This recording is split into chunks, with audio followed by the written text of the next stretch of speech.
Bismillahirrahmanirrahim. Assalamualaikum warahmatullahi wabarakatuh. Waalaikumsalam warahmatullahi wabarakatuh. Alhamdulillahirabbil alamin. Wa bihi nasta'inu ala umuri dunya waddin. Asyhadu an la ilaha illallah wa asyhadu anna Muhammadan abduhu wa rasuluh. Amma ba'du. Yang terhormat Bapak Susino selaku Wakil Kurikulum, alhamdulillah dapat hadir pada kesempatan kali ini. Yang terhormat pula ibu-ibu tenaga pendidik SMP Negeri 1 Bangurjo. Patut kiranya pada kesempatan pagi hari ini kita mengucapkan rasa puji syukur kehadirat Allah Subhanahu wa taala yang telah memberikan rahmat kepada kita sekalian sehingga di pagi yang bahagia ini kita dapat bertemu dalam acara diseminasi budaya positif di sekolah di SMP Negeri 1 Bangurjo ini dalam keadaan sehat. Kedua kalinya sholawat serta salam semoga tercurah kepada junjungan kita Nabi Muhammad SAW yang akan kita nantikan syafaatnya di yaumul kiamat kelak. Amin amin ya rabbal alamin. Baiklah, saya ucapkan terima kasih atas kehadiran ibu-ibu serta bapak di acara saya sebagai calon guru penggerak angkatan 9. Jadi pada kesempatan kali ini saya melaksanakan aksi nyata modul 1.4 dengan tema budaya positif. Nanti mudah-mudahan apa yang saya dapatkan dari pendidikan guru penggerak dapat saya sharingkan kepada ibu-ibu sekalian sebagai motivasi untuk kita bergerak bersama-sama di sekolahan kita. Baiklah, untuk acara ini marilah kita buka dengan bacaan basmalah bersama-sama. Bismillahirrahmanirrahim. Sebelum saya memulai acara diseminasi ini, terlebih dahulu kami mohon kepada Bapak Suseno selaku Wakil Kurikulum dalam hal ini juga mewakili Bapak Kepala Sekolah yang pada pagi hari ini mendapatkan tugas di luar sehingga diwakili oleh Bapak Suseno. Monggo Bapak Suseno kami persilakan.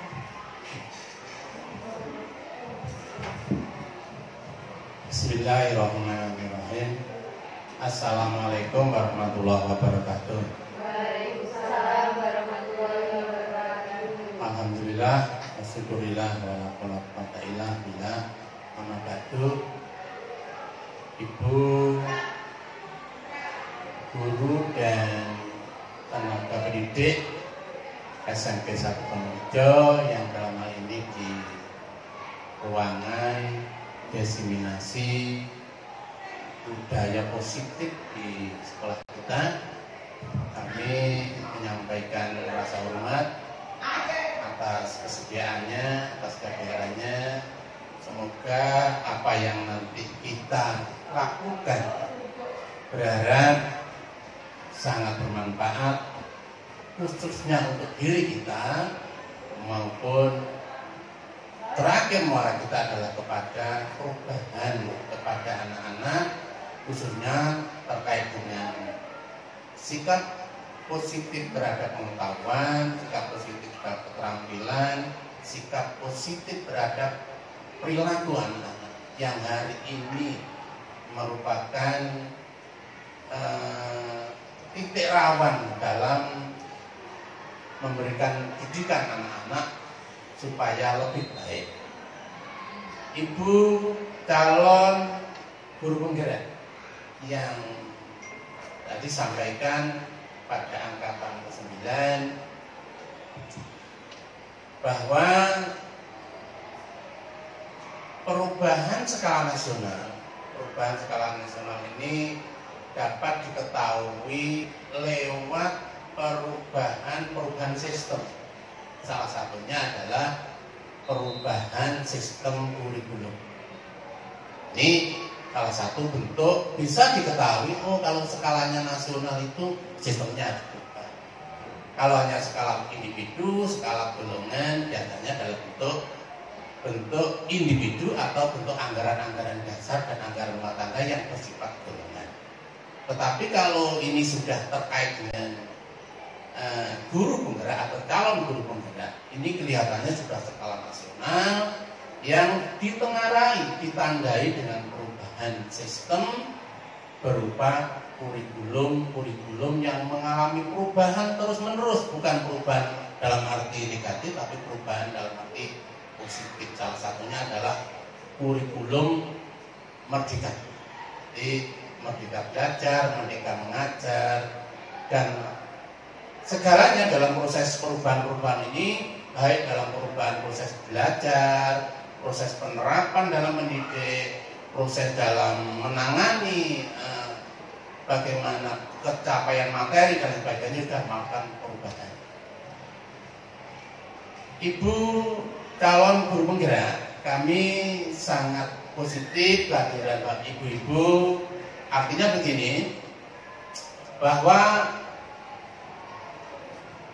kurikulum Merdeka itu adalah sebuah petunjuk dari Tuhan Yang Maha Esa. Artinya adanya perubahan-perubahan yang dilakukan oleh kurikulum terdahulu kurikulum sebelumnya. Begini yang saya maksud, bahwa dengan adanya COVID ini, ternyata sistem pendidikan kita, pencapaian pendidikan kepada anak-anak itu mengalami penurunan drastis dari kondisi normal ke COVID. Untuk mencapai tujuan yang diharapkan pada tahun-tahun berikutnya, maka dilakukan proses perubahan kurikulum, namanya kurikulum prototip. Dulu ini sumbernya, leluhurnya adalah kurikulum prototip. Setelah melakukan uji terus uji, maka melakukan proses perubahan namanya kurikulum Merdeka. Dari kurikulum Merdeka ini banyak melakukan proses perubahan ke arah positif. Sehingga Bapak Ibu, saya berharap calon guru penggerak ini melakukan satu, proses perubahan cepat dan profesional dalam menangani kekurangan sumber daya manusia. Jadi menjadi pilot proyek. Nomor 2, guru penggerak menjadi bergerak secara profesional, bergerak cepat secara profesional di dalam pengadaan data yang dianggap data-data itu dulunya tidak sempurna. Sekarang sudah mulai sempurna, ada penyampaian pembelajaran, alur pembelajaran, namanya modul, walaupun sama tetapi berbeda, caranya berbeda.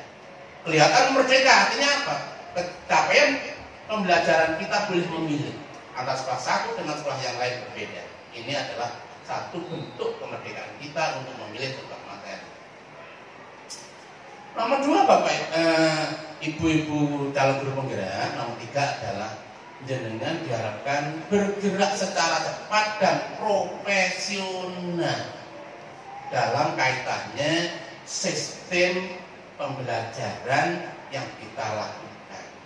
Dianggap bahwa kurikulum terdahulu perlu ada pembenahan, bukan salah, tapi perlu ada pembenahan. Salah satu adalah yang diandalkan kurikulum Merdeka dengan dilahirkanlah calon-calon guru.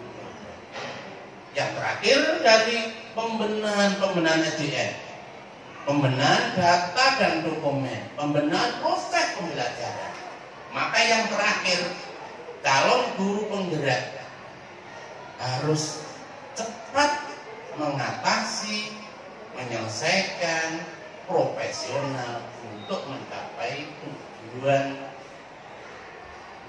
pendidikan secara nasional adalah mencerdaskan kehidupan bangsa dengan berkarakter takwa kepada Tuhan Yang Maha Esa dan berbudi pekerti luhur. Harapan ini saya sampaikan, semoga Bapak Ibu calon guru penggerak mendapatkan petunjuk dari Tuhan Yang Maha Esa sehingga mampu melaksanakan tugas-tugas mulai dari A sampai Z bagaimana seorang guru penggerak. Demikian apa yang saya sampaikan. Harapan saya tidak muluk-muluk. Ibu-ibu calon penggerak, gerakkan Bapak Ibu guru yang belum menjadi calon penggerak, kita gerakkan, kita upayakan anak kita menjadi generasi Z yang diharapkan pada tahun berapa? 2035 menjadi generasi generasi emas, di mana generasi emas itu lebih dari negara-negara maju. Demikian Bapak Ibu, calon guru penggerak, kami sampaikan terima kasih saya diberikan kesempatan. Semoga apa yang saya sampaikan ini adalah bermanfaat. Terima kasih atas perhatiannya. Kami akhiri. Wassalamualaikum warahmatullahi wabarakatuh. Oke, luar biasa sekali. Terima kasih Bapak Suseno sudah memberikan gambaran-gambaran kepada kita dari kurikulum terdahulu sampai yang sekarang. Memang benar-benar wakaf kurikulum kita sangat luar biasa ya, pengalamannya, pengetahuannya sangat luar biasa. Terima kasih atas motivasi-motivasi yang diberikan Bapak Suseno. Semoga dapat menggerakkan kita semua ya untuk lebih semangat lagi. Sembah nuwun ya Bapak. Bapak Suseno boleh mengikuti acara sampai selesai atau kalau ada kegiatan lain, oke, monggo dipersilahkan. Terima kasih Bapak.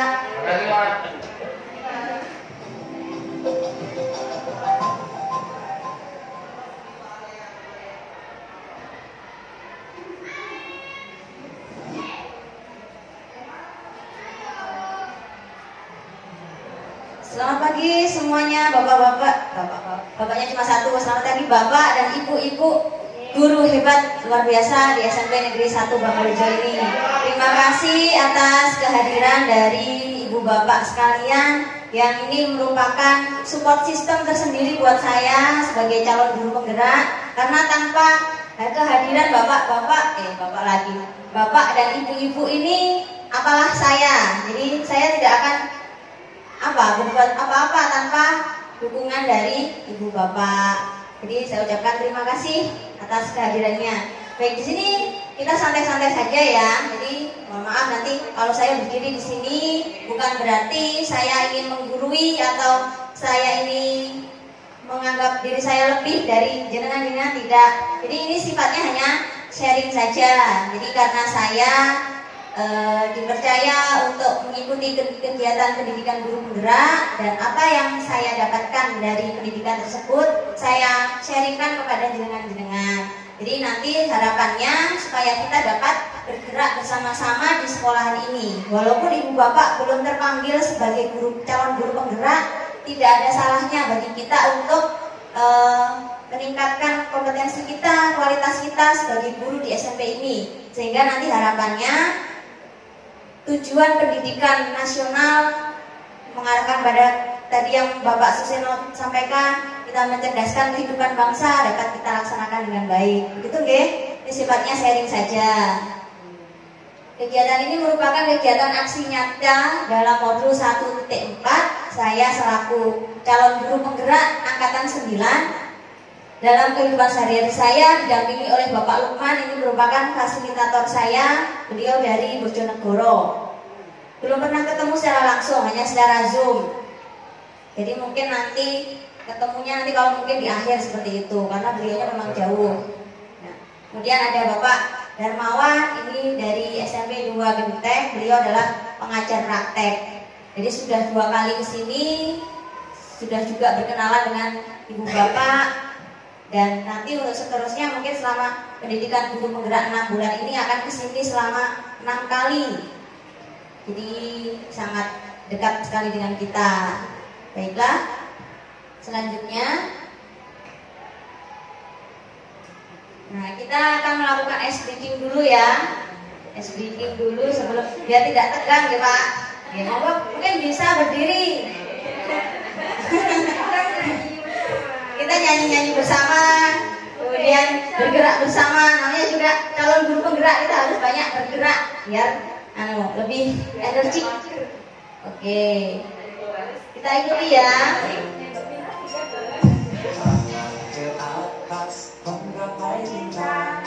Tangan ke samping, burung yang terbang. Tangan ke depan, ikan berenang. Tanduk yang rapi, siap berdoa. Lakukan kita tangan diputar. Lunggu-lunggu, tangan digulung.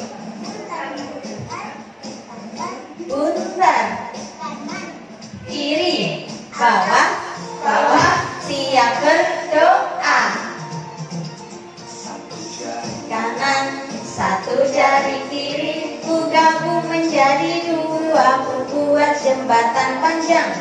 Jari kanan, dua jari kiri, ku gabung menjadi empat, ku buat kamera cekrek. Tiga jari kiri, ku gabung menjadi enam, ku buat menara tinggi. Kanan, empat jari kiri, ku gabung menjadi delapan, ku buat telinga tinggi. Lima jari kiri, ku gabung menjadi 10, ku siap berdoa. Menggapai bintang, tangan ke samping, burung yang terbang. Tangan ke depan, ikan berenang. Duduk yang rapi, siap berdoa. Gulung-gulung, tangan digulung. Ulang melingkar di pagar pusat. Kanan, kiri, atas, bawah, siap berdoa. Satu jari kiri, gabung menjadi dua, buat jembatan panjang. Dua jari kanan, dua jari kiri, ku gabung menjadi empat, ku buat kamera cekrek. Kanan, tiga jari kiri, ku gabung menjadi enam, ku buat menara tinggi. Empat jari kiri, ku gabung menjadi delapan, ku buat telinga tinggi. Lima jari kiri, ku gabung menjadi 10, siap berdoa.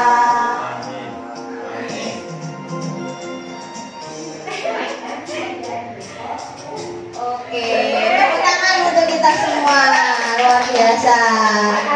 Jadi seperti kembali ke masa kanak-kanak ya, seperti anak TK. Nah, gak apa-apa, walaupun kita ini sudah umur segini 20 plus, oh iya masa muda ya. Jadi memang pantas ya untuk kegiatan seperti ini ya.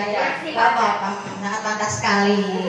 Jadi memang kadang kita walaupun umur segini kita butuh hiburan. Kadang juga menghadapi siswa-siswa kita yang super sangat spesial, makanya kita butuh hiburan. Kadang kita harus kembali ke masa lalu untuk menata masa depan. Waduh, asik. Luar biasa Pak Tantri. Kalau untuk berkata-kata itu gak ada lawan. Oke, terima kasih. Baik, saya lanjutkan ya untuk berikutnya. Jadi sudah di-refresh dengan ice breaking, mudah-mudahan dapat lebih melonggarkan otak kita biar tidak tegang. Jadi untuk tujuan kegiatan kita kali ini, aksi nyata budaya positif ini bertujuan untuk menumbuhkan budaya positif di sekolah dengan meyakini nilai-nilai kebajikan universal serta menciptakan murid yang merdeka dan mempunyai disiplin yang kuat sesuai profil pelajar Pancasila. Jadi tujuan pendidikan kita itu harus diarahkan ke profil pelajar Pancasila. Ada 6 dimensi yang saya yakin Ibu Bapak juga sudah memahami. Nah, di sini ada pertanyaan pemantik. Nah, kita sedikit merefresh tadi ya, Bapak Tatra. Katanya kita perlu merefresh masa lalu untuk menata masa depan. Nah, kira-kira pengalaman Ibu Bapak sewaktu masih masa sekolah, kira-kira ada nggak pengalaman yang membuat kita masih terngiang-ngiang hingga sekarang? Entah itu pengalaman positif maupun negatif. Tentunya pasti ada ya setiap orang. Seperti saya dulu, saya sedikit berbagi pengalaman. Kalau saya dulu masih ingat itu waktu SMP kelas 3, SMP kelas 9 kalau sekarang. Pengalaman yang mungkin dianggap buruk, tapi itu juga menjadikan saya mungkin lebih baik dan lebih mengerti arti sebuah arti sebuah pengabdian gitu. Kalau saya dulu waktu sekolah itu, kalau misalnya dapat peringkat, kemudian berhasil, itu mungkin sudah biasa. Nah ini pengalaman kelas 9, kelas 3 SMP itu, saya pernah itu sekali itu, makanya sampai sekarang itu terngiang-ngiang. Saya pernah dikeluarkan dari kelas itu loh. Kan, wow, luar biasa. Kalau saya mungkin terkenalnya di kata teman-teman saya kan pendiam, ya kan? Apa terus rajin gitu ya, sama ya, kalau bapak dulu ya, nah, sama. Mungkin pengaruhnya seperti itu. Sehingga kalau sekali dikeluarkan di kelas itu sangat merasa wow, sangat berdosa sekali itu sepertinya, membuat guru kecewa. Dulu itu kelas 3 itu waktu pelajaran kesenian, saya memang pertamanya nggak suka kesenian. Kemudian waktu itu saya ada tugas prakarya yang belum selesai, sehingga waktu itu saya duduknya di depan sendiri. Saya sambil membungkukkan badan sambil mengerjakan prakarya. Akhirnya ketahuan sama gurunya, ya iyalah, namanya duduknya di depan sendiri, macam-macam lagi. Ya sudah, langsung dikeluarkan tanpa meminta penjelasan dari saya. Nah, akhirnya walaupun sebenarnya malu, tapi pura-puranya gak apa-apa wes. Maca apa? Tatak cuek. Nah, gak apa-apa, aku emang gak seneng prakarya, tinggal di bakso. Padahal dalam hati takut juga sebenarnya. Tuh, nanti kalau saya di C, nanti nilai saya jelek, dapat 6, aduh malu kan. Padahal seumur-umur nilainya bagus terus. Nah, itu ada ketakutan tersendiri. Nah, dari pengalaman itu ternyata setelah walaupun dengan ketakutan tadi, ternyata alhamdulillah di akhir semester itu ternyata beliaunya tidak terbukti tidak menceng saya. Walaupun seperti itu, pernah dikeluarkan, pernah dimarahi, ternyata nilai saya tetap 8. Nah, sangat luar biasa. Dari situ saya berpikir, wah ternyata seorang guru itu memang luar biasa sekali. Dari tindakan siswa yang seperti itu, yang sebenarnya bisa saja seorang guru itu menjadikan kekuasaannya itu menjadikan kita apa sih, langsung tersingkir juga bisa, siapa sih kamu, dan seterusnya. Tapi dari situ saya belajar untuk ternyata untuk menjadi guru itu memang luar biasa, pengorbanannya, pengabdiannya. Maka alangkah buruknya seorang murid apabila tidak bisa menghargai seorang guru tersebut. Nah, mungkin Bapak Ibu di sini juga ada yang punya pengalaman. Pak Tanta ini biasanya pengalamannya banyak sekali. Mungkin bisa membagikan satu saja pengalamannya, Bapak. Monggo. Wah, banyak. Kalau ceritakan semuanya, Pak. Nanti sehari 2 hari. Terima kasih. Assalamualaikum warahmatullahi wabarakatuh. Kita berbagi pengalaman. Bukan hanya berbagi, nanti saya juga pertanyaan. Oh, bukan pertanyaan, curhatan. Kalau pengalaman saya ini dari siswa setengah-setengah. Setengah rotot meneng, setengah rotot dablek. Setengah meneng, setengah dablek. Yang masih terkenang dulu itu waktu membuat kasusnya kasus negatif pasti. Tapi itu dari dulu itu hukuman fisik pasti, sampai ada luka lebam, ada bekasnya. Tapi sampai dari rumah itu kebingungan kalau bagaimana caranya agar orang tua tidak tahu. Ternyata pas mandi orang tua tahu. Setelah tahu, setelah mandi dong. Orang tua tahu, tanya, karena kasus di sekolah itu hukuman di rumah tambah lebih berat. Ya. Terus curhatan saya dengan era sekarang, dengan kasus-kasus belakangan ini yang guru digorok, guru diketapel, guru didenda 50 juta. Itu kurikulum merdeka untuk siapa? Berbanding terbalik dengan zaman dulu. Jadi untuk moral saat ini itu merdekanya untuk siapa? Terima kasih, itu saja bagi pengalaman. Oke, luar biasa. Mungkin tepuk tangan dulu dong buat Pak Tanta. Ya, pengalaman yang sangat luar biasa dari seorang murid yang tengah-tengah tadi ya, memiliki pengalaman yang cukup terkenang sampai sekarang. Kalau zaman dulu dihukum gurunya di rumah, harapannya dielus-elus, nah, tapi ternyata kalau di rumah ditambahi lagi ya Pak, ya itu adalah murid zaman dulu. Nah kalau sekarang betul sekali yang Pak Tanta sampaikan tadi, kalau sekarang itu malah berkebalikan, seolah-olah malah orang tua melindungi anaknya. Nah, itu adalah tantangan kita di zaman era sekarang. Nah makanya nanti kita akan belajar apa sih sebenarnya hakikatnya kita sebagai guru di era sekarang itu harus seperti apa. Apakah kita memang harus memanjakan murid ataukah memang kita harus diam saja. Oke, nanti mungkin kita akan jawab bersama-sama dalam hati kita setelah kita mempelajari materi ini ya Bapak. Kita juga sebagai sharing kita, pengalaman kita. Nah, nanti untuk yang bisa menyelesaikan ya mungkin diri kita sendiri dan lingkungan kita gitu. Oke Bapak ya, mungkin nanti kita juga bisa menjawab dari masing-masing diri kita seperti apa. Jawabannya nanti ada di materi-materi ini mungkin nanti. Oke. Mungkin yang lain ada yang mau membagikan pengalamannya lagi atau sudah cukup? Oke, sebagai pembelajaran saja. Nah. Gimana Pak? Oh iya. Lanjut. Oke, jadi ini konsep inti yang saya pelajari di modul 1.4 mengenai disiplin positif. Disiplin positif. Tentang yang pertama perubahan paradigma belajar. Disiplin positif itu sendiri nilai-nilai kebajikan, kebutuhan dasar manusia, motivasi perilaku manusia, posisi kontrol guru, keyakinan kelas, dan segitiga restitusi. Nah, inilah sepertinya ini adalah memang yang akan menjadi PR kita selama kita mendampingi anak-anak. Inilah yang harus kita pahami. Dari untuk menciptakan disiplin positif itu kita harus memahami ini dulu.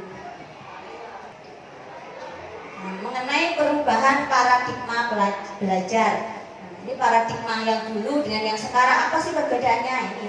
Pembelajaran dengan paradigma baru merupakan pembelajaran yang dirancang berdasarkan prinsip pembelajaran berdiferensiasi sehingga para murid belajar sesuai kebutuhannya berdasarkan tahapan perkembangan untuk mewujudkan profil pelajar Pancasila. Di dalam kita mendidik anak, memberikan pembelajaran, kita ini adalah harus menggunakan prinsip berdiferensiasi. Inti dari diferensiasi itu adalah kita menuntun anak sesuai dengan kodrat anak. Jadi selama saya belajar di guru penggerak ini selalu ditekankan ini kodrat anak. Anak memiliki kodrat alam maupun kodrat zaman.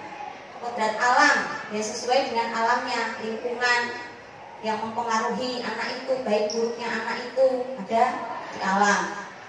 Dan juga kodrat zaman ini juga memang tidak bisa kita sepelekan. Kodrat zaman seperti yang Pak Tanta sampaikan tadi, zaman dulu dengan zaman sekarang memang sangat berbeda. Nah inilah yang menjadi PR kita di guru zaman sekarang juga harus bisa membedakan. Tidak bisa kita melihat semata-mata dari pengalaman kita. Kalau saya dulu pengalamannya di sini ini sudah kapok, sudah nggak mau melakukan lagi. Kalau sekarang ternyata beda, maka perlakuannya juga kepada anak harus berbeda.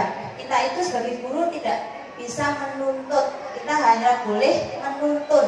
Beda ya antara menuntut dengan menuntun. Kalau menuntut, kamu harus gini, kamu harus pinter, misalnya sama matematika, kamu harus pinter matematika, iso hitung-hitungan. Tapi tidak boleh seperti itu ternyata, karena memiliki kodratnya masing-masing. Seperti pertemuan sebelumnya saya sudah sampaikan, kita itu seperti petani. ya bukan berarti terus kita tidak boleh menuntut, kita yang dituntut. Nah itu juga tidak benar juga sebenarnya. Jadi mungkin nanti sebenarnya yang harus dipahamkan ini tidak hanya guru ya. Mungkin kadang kita sebagai guru yang dipahami guru terus akhirnya dari pilihan. Mungkin nanti makanya setelah ini kalau kita nanti bisa bergerak, kita juga bisa memberikan pemahaman kepada orang tua. Kita bisa berkolaborasi dengan orang tua biar sama-sama tahu pendidikan zaman sekarang itu seperti ini. Jadi biar sama-sama memahami. Yang bisa merubah paradigma itu ya kita sendiri memang. Ini adalah PR kita. Bagaimana supaya kejadian-kejadian yang ada di media, di TV ataupun di mana saja itu tidak sampai terjadi. Bahkan kalau bisa dihentikan. Karena mungkin kurangnya pemahaman orang tua terhadap pendidikan di era sekarang. Nah, makanya itu memang jadi PR kita. Oke.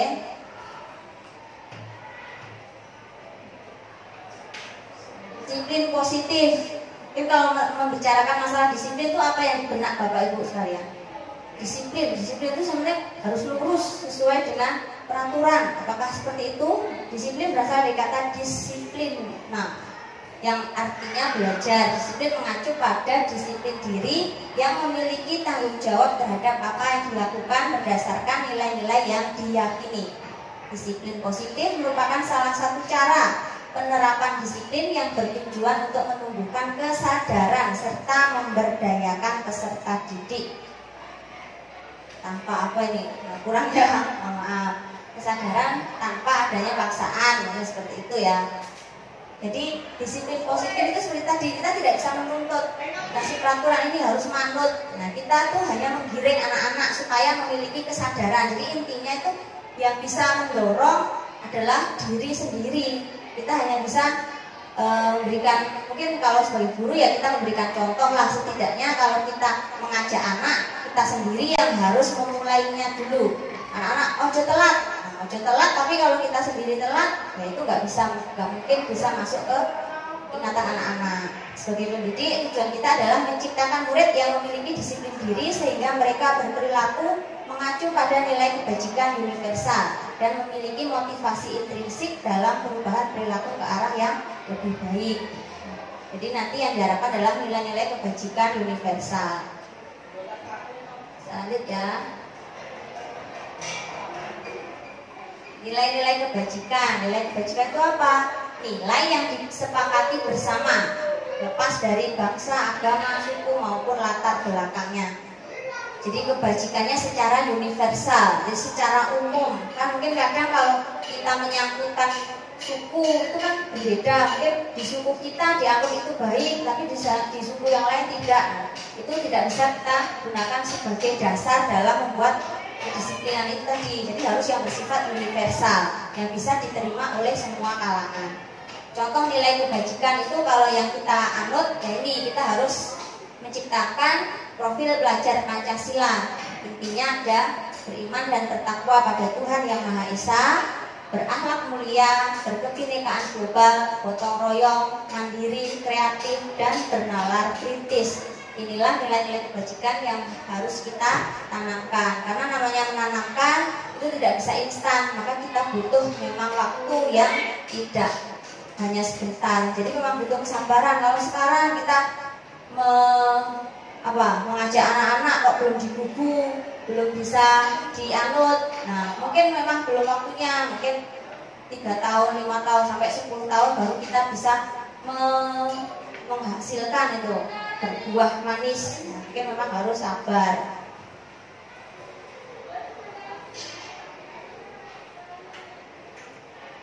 Kebutuhan dasar manusia ini juga harus kita pahami sebagai seorang guru.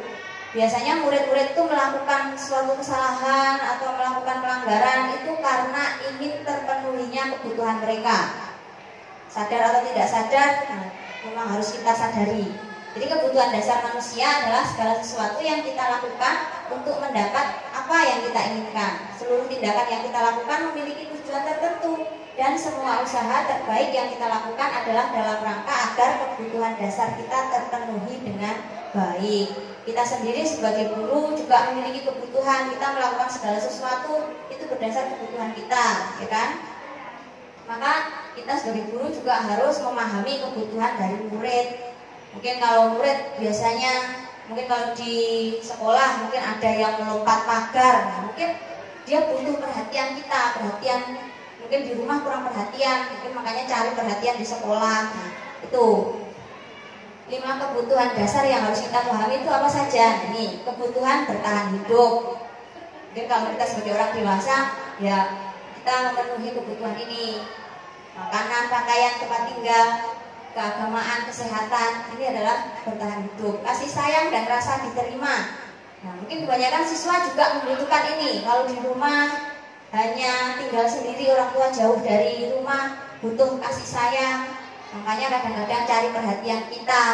Nah, cuma kadang karena kita yang keadaannya capek akhirnya tidak bisa memperhatikan. Seperti kita lah kalau di rumah yang sudah berumah tangga, kadang kita capek di sekolah, kita pulang ke rumah, harusnya anak kita berharap kita pulang dengan senyuman, dengan riwet-riwet yang bisa diberikan kepada mereka. Tapi karena rasa capek, akhirnya kita malah melampiaskan yang anak kita nggak tahu sama sekali. Akhirnya kita marah. Nah, seperti itulah kehidupan dimanapun keberadaan seperti itu.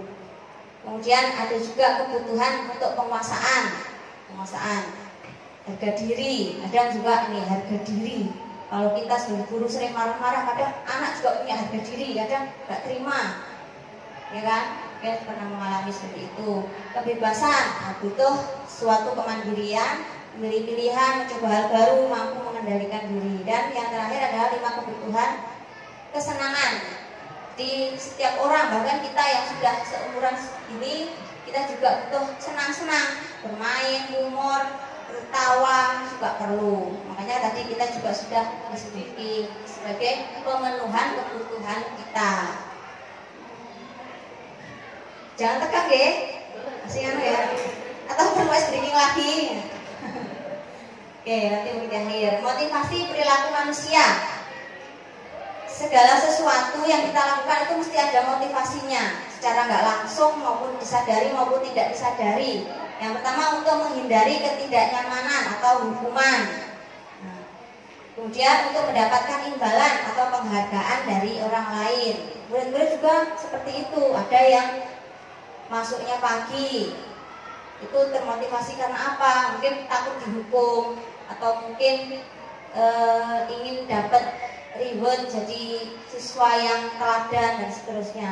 Nah, yang paling baik itu adalah motivasi yang intrinsik dari dalam dirinya sendiri, ingin menghargai dirinya sendiri dengan nilai-nilai yang mereka percaya. Inilah yang kita giring dari murid-murid kita. Jangan sampai kita mengajak murid, membimbing murid itu karena keterpaksaan atau motivasi ekstrinsik. Ini harapannya ya mungkin awal-awal bolehlah kita menggunakan motivasi 1 dan 2, tapi harapannya dengan keterpaksaan nanti timbul menjadi suatu kebiasaan.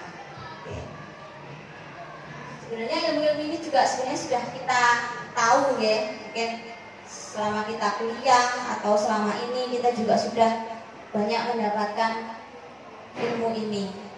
Nah, ini posisi kontrol guru.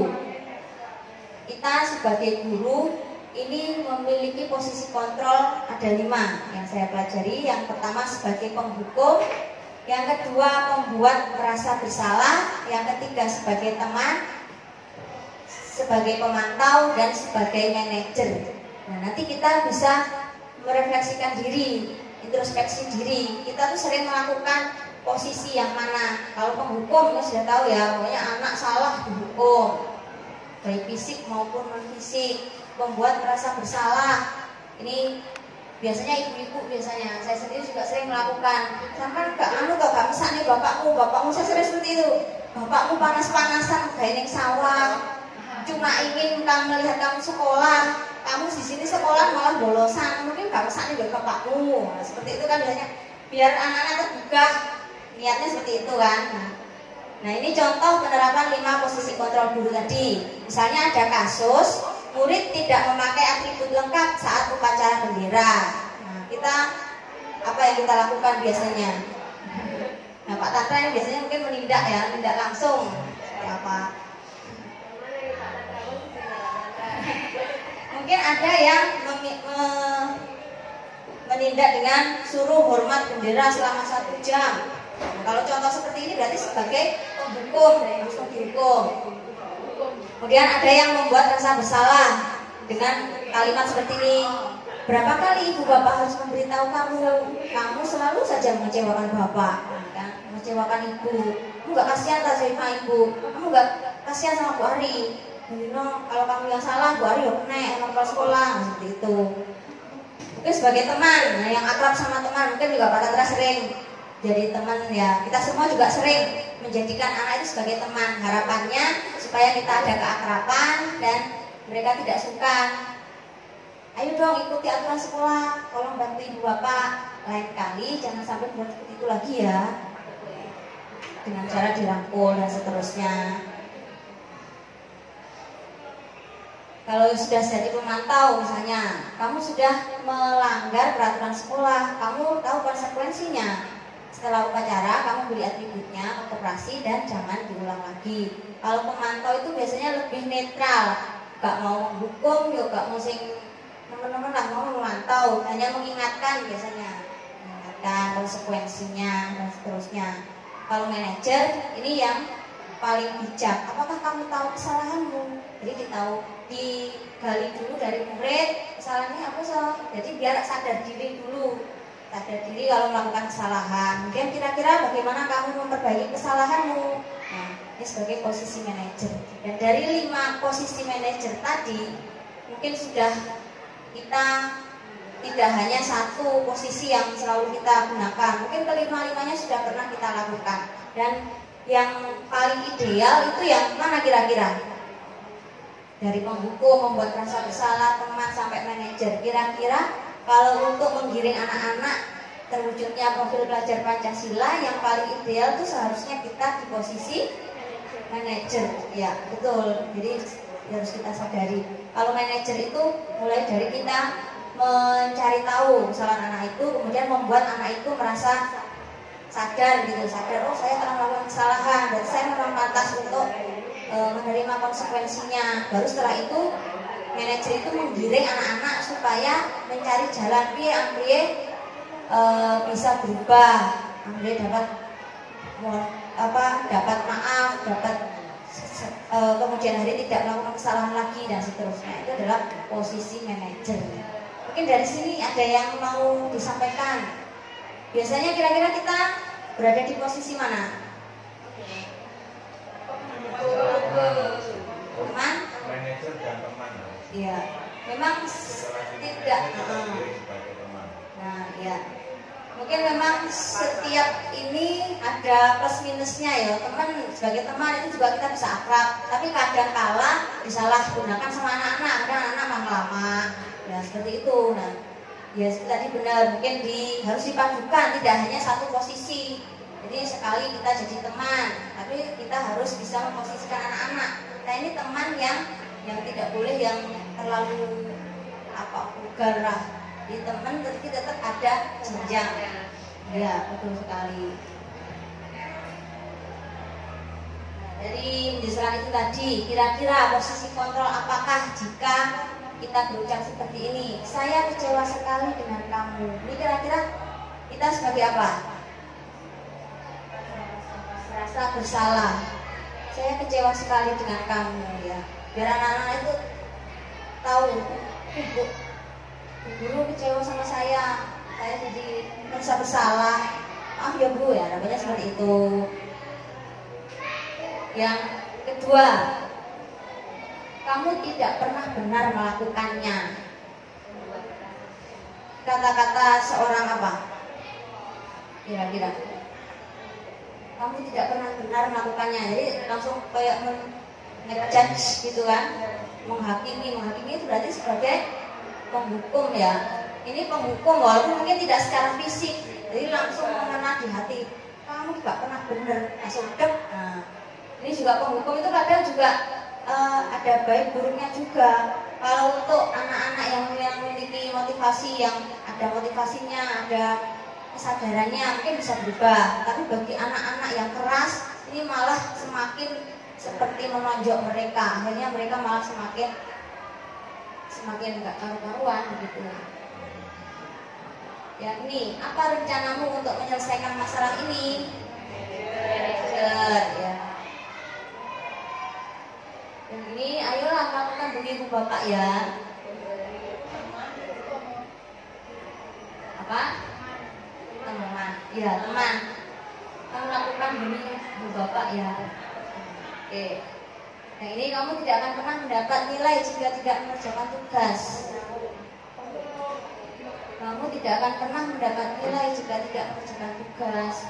Ini seperti memberikan maksudnya memberitahukan kalau konsekuensinya seperti ini. Jadi seperti apa?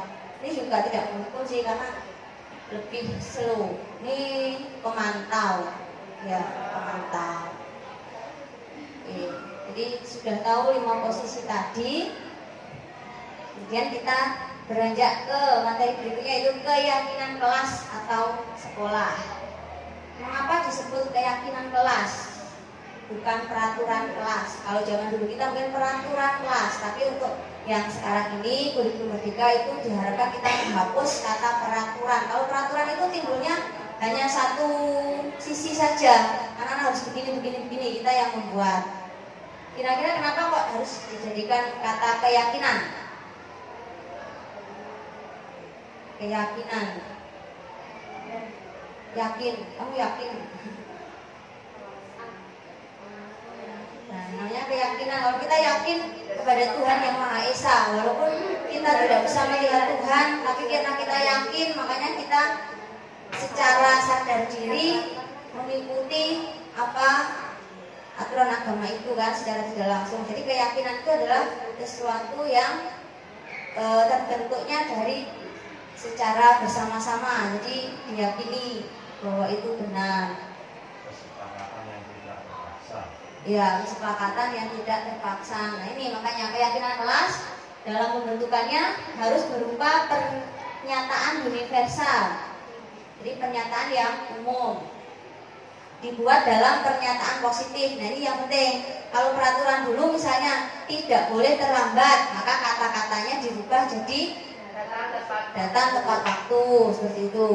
Tidak boleh membuang sampah sembarangan, dibuat jadi buanglah sampah pada tempatnya dan seterusnya. Jadi kalau pakai kata tidak boleh itu kan seperti memaksa kan, maka itu dihindari. Hanya pakai kalimat yang positif agar terkesan mengajak sehingga timbul kesadaran. Sedikit saja agar mudah diingat, jadi nggak usah panjang-panjang, nggak usah terlalu banyak, sesuai kondisi kelas dan sekolah sehingga mudah diterapkan juga. Jadi dalam membuat keyakinan tidak boleh terlalu memaksakan. Misalnya anak-anak harus membawa laptop setiap pembelajaran, nah itu kan juga kita kondisikan. Di sekolah kita mampu nggak seperti itu? Kalau nggak mampu ya jangan membuat yang muluk-muluk.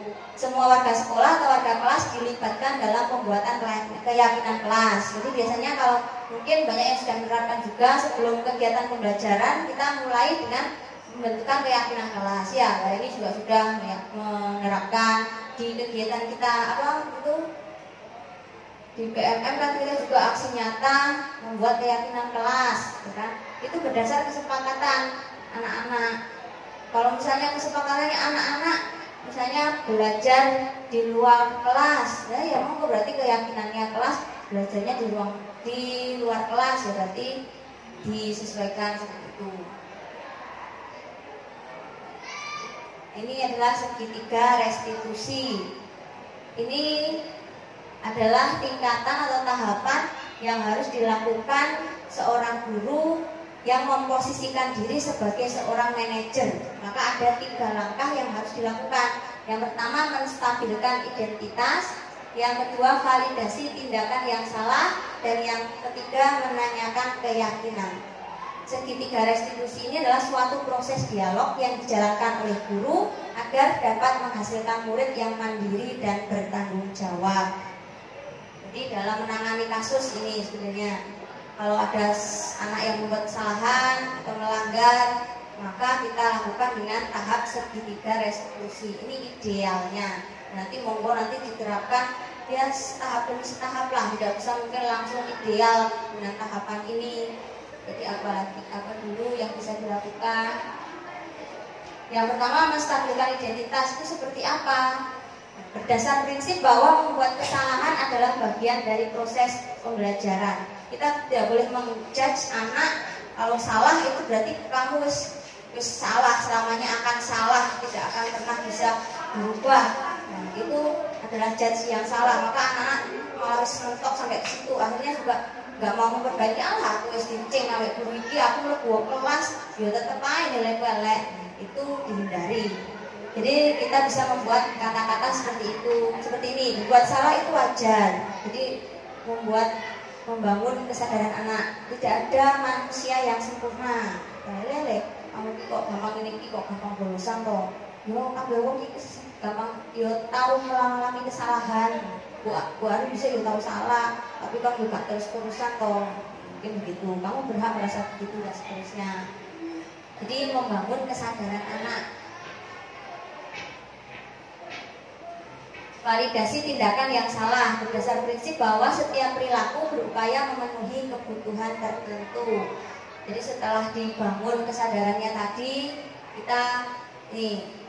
kita mencari tahu alasannya. Jadi tidak semua kesalahan itu karena memang wataknya anak, mungkin karena terlambat, terus setiap terlambat dikasih hukuman. Kita perlu tahu dulu kenapa kok terlambat. Ya mungkin saja di rumah beliaunya membantu orang tua karena memang keadaan ekonomi yang mungkin susah, maka kita juga perlu tindakan yang bijak dalam menghadapinya. Kamu pasti punya alasan mengapa melakukan itu, dan padahal kamu bisa melakukan yang lebih dari itu ya. Kamu patut bangga karena telah melindungi sesuatu yang penting buatmu. Kamu melakukannya karena mempertahankan sesuatu yang penting bagimu, dan seterusnya. Dan yang ketiga, menanyakan keyakinan berdasar prinsip teori kontrol, bahwa pada dasarnya kita termotivasi secara intrinsik. Kalau sudah ditahu digali alasannya kenapa melakukan kesalahan, maka kita mengingatkan lagi. Kamu kemarin sudah membuat keyakinan kelas. Nah, kalau kamu melanggar, itu benar nggak? Gitu. Nilai apa yang telah kamu sepakati? Kamu ingin jadi orang yang seperti apa? Jadi intinya itu kita sebagai orang tua yang mendampingi. Nanti selanjutnya setelah semuanya dilalui, tujuannya akhir adalah kita membantu anak mencari solusinya sendiri. Jadi bukan kita yang berusaha itu lalu salah ini apa yang bisa kamu lakukan. Mereka sendiri yang punya inisiatif. Ya wis aku tak minta maaf, misalnya seperti itu. Dan kalau ingin menerapkan ini memang harus secara personal, tidak bisa dilakukan segitiga restitusi di kelas klasikal. Jadi memang harus kita panggil anak tersebut sehingga ada keterbukaan. Kalau kita menindak ini di depan semua kelas, di depan anak-anak teman-temannya, itu mungkin ada rasa malu, ada rasa dipermalukan seperti itu. Mungkin ini sudah biasa dilakukan sama guru BK. Kalau guru BK memang menanganinya memang dari zaman dahulu memang sudah seperti ini ya Bu. Jadi duduk di bicara empat mata. Nah, baik, itu tadi materi yang sudah saya dapatkan selama belajar di modul 1.4. Ini sebagai gambaran kita apa yang harus kita lakukan ke depannya. Mungkin permasalahan yang dialami Pak Tantra tadi juga kita alami bersama. Maka sama-sama kita ya Pak, kita ya saling-saling lah kena piye, mungkin bisa saling. Kalau mungkin saya menghadapi anak-anak yang terlalu keras, mulai kelas 9 sudah besar-besar, kalau saya tidak bisa menangani sendiri, mungkin bisa minta bantuan. Jadi saling mendukung. Nah, kira-kira mungkin dari permasalahan Pak Tantra tadi, apa sih yang seharusnya kita lakukan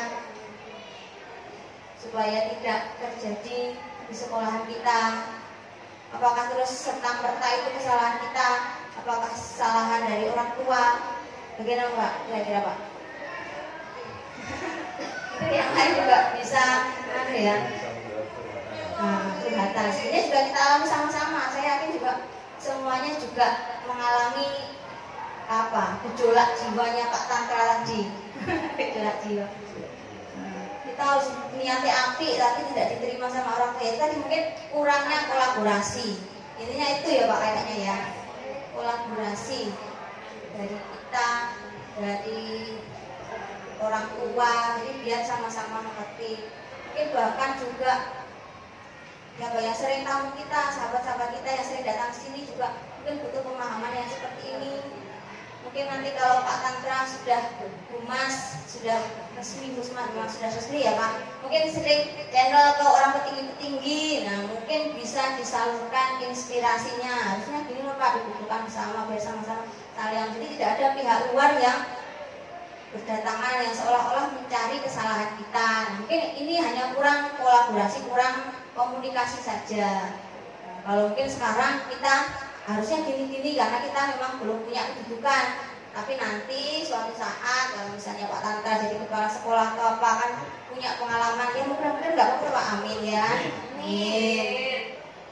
Nah, mungkin sekarang kita belajarnya dari tahapan kecil-kecil dulu. Kita nangani anak-anak di kelas yang bermasalah, kita tangani secara bijak. Nah, nanti kalau sudah kita naik pangkat, sudah, dan namanya juga harapan ke depan, menatap masa depan tadi kan tidak serta-merta kita hanya stagnan di sini kan. Jadi bisa saja nanti kita jadi orang yang lebih tinggi lagi. Mungkin kita yang jadi pembuat kebijakan. Nah, ya kan, siapa tahu jadi menteri pendidikan. Nah, kita yang membuat anak-anak terlalu tinggi. Gak apa-apa ya. Oke, mungkin dari sini ada yang mau ingin didiskusikan terkait dengan permasalahan kita di kelas atau di sekolah ini. Kira-kira Bapak Bu Pandora mungkin yang sudah pengalamannya lebih bisa memberikan apa tips-tips. Bagaimana Bu? Boleh. Sharing aja di angkatan 8 mungkin sudah menemukan solusi. Terima kasih kesempatannya Bu Ari. Sedikit saja mungkin dari saya untuk kita mungkin dalam budaya positif ini bisa kita mulai dari masing-masing kelas. Mungkin wali kelas itu membuat kesepakatan kelas itu, dan kita mulai budaya positifnya itu dari kelas kita sendiri dulu sebelum merambah ke anak-anak. Mungkin kalau anak-anak yang lain kita sudah menyerahkannya ke guru BK atau kesiswaan mungkin. Kalau untuk kelas sendiri itu budaya positifnya itu kita mulai di kelas kita masing-masing dulu melalui kesepakatan kelas atau keyakinan kelas yang dibuat anak-anak. Jadi praktiknya itu setelah ini mungkin nanti yang belum membuat kesepakatan kelas itu dibuat bersama anak-anak, ditawarkan anak-anak kesepakatan kelas yang seperti apa. Itu mungkin Bu dari saya. Karena itu sangat membantu, keyakinan kelas itu sangat memotivasi anak-anak untuk memperbaiki diri sendiri. Jadi kita selain dari teman, dari manajer itu pegangan kita itu ya dari kesepakatan kelas itu. Jadi kalau anak-anak itu ada salah apa-apa, kita kembalikan. Ayo kesepakatan kelas kemarin gimana? Kamu sendiri loh yang buat. Kok kamu langgar? Jadi pegangan kita itu mungkin dari itu. Terima kasih. Terima kasih Bu Pandora, betul sekali ya. Jadi intinya kita mulai dari kelas kita sendiri. Nanti sebelum kita merambah ke sekolah kita. Oke, mungkin nanti setelah ini kita bisa membawa perubahan yang positif dari sekolah kita. Harapannya seperti itu. Mungkin itu saja dari saya. Terima kasih atas perhatian dari ibu bapak sekalian. Mari kita sama-sama bergerak, semangat.